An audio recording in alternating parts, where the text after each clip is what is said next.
Hi, okay, so I know it's been a while, but here's the last flipped classroom, number 6. This will take us up to sentence pattern 16.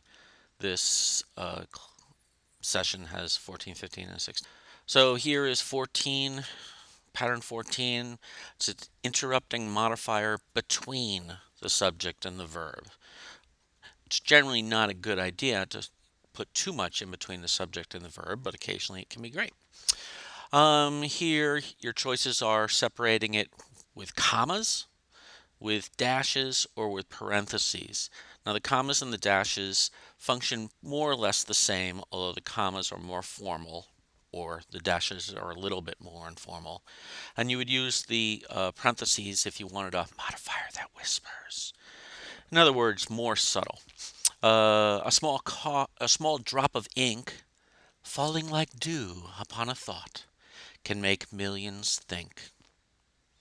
Or another one with a double interruption, a small drop of ink falling, as Lord Byron said, like dew upon a thought can make millions think. I think. All right, here is pattern 15.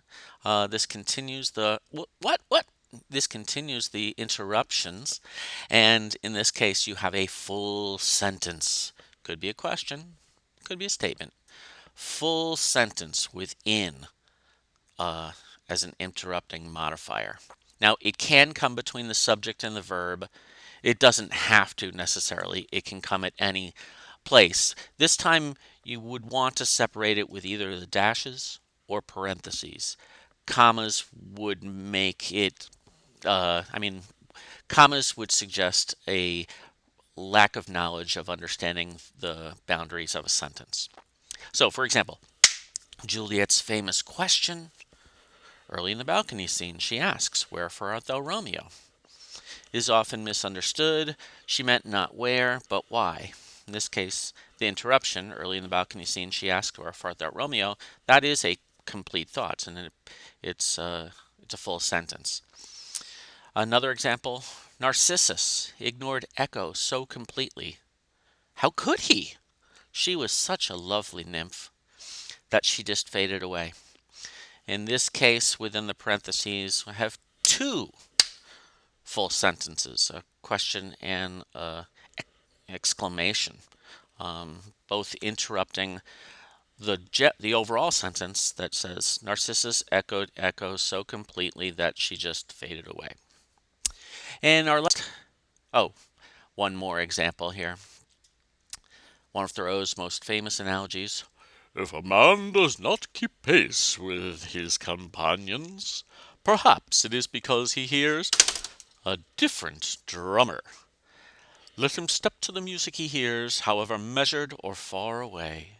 Echoes Shakespeare's advice in Hamlet and voiced by the devious Polonius that we should be true to ourselves.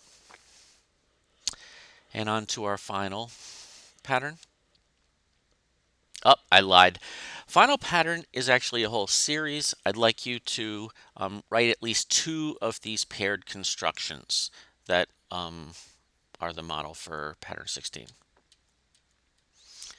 So here we have not only subject verb, but also subject verb. Or just as subject verb, so too subject verb. The more subject verb, the less subject verb.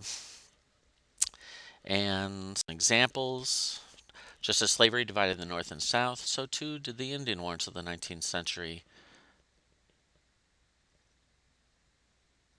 divide. Ooh, typo. Just as slavery divided, so too did the Indian wars of the 19th century divide East and West. Ah, damn it. Oops, pardon me. Here's another example. The moral ambiguity of Shakespeare's Hamlet is not only complicated by Hamlet, the Avenger, being manipulated into committing murder, but also because Hamlet, now having murdered Polonius, has cast himself as Laertes and Ophelia's nemesis. To live the life of the individual, one must not only act, but also dream. Not only plan, but also believe.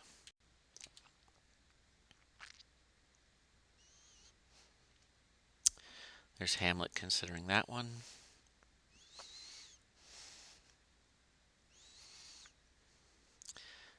And the last one reads, the less interested that one becomes in all that one encounters, the less interesting one becomes. I think. Okay, just wrapping it up. Here's a couple of other pairs you could use. Already put the whether or in there. Neither nor, both and. I like that one. Hey, for uh, let's say 3 points of extra credit on the materials that you'll be turning in on March 17th. The original sentences, the 3 questions worth asking for each reading assignment, and copy of the prepared meeting reading a copy of any prepared materials from the teaching presentations. If you also turn in these 12 unscrambled Shakespearean character names, 3 points extra credit. Have fun if you want. And then lastly, some cartoons. The one on the left appears to be Mel Gibson, considering not life and death, but money, I suppose. And then I like the one on the right, Hamlet with animals. Who is Rafiki in Hamlet? I don't know. Gravedigger scene. And lastly, yes, King Hamlet's middle name was Mufasa. All right, good night, everybody. Hope this works. I really hope. I've recorded like 4 of these. I hope it works. I hope. Are you all hoping? Bye.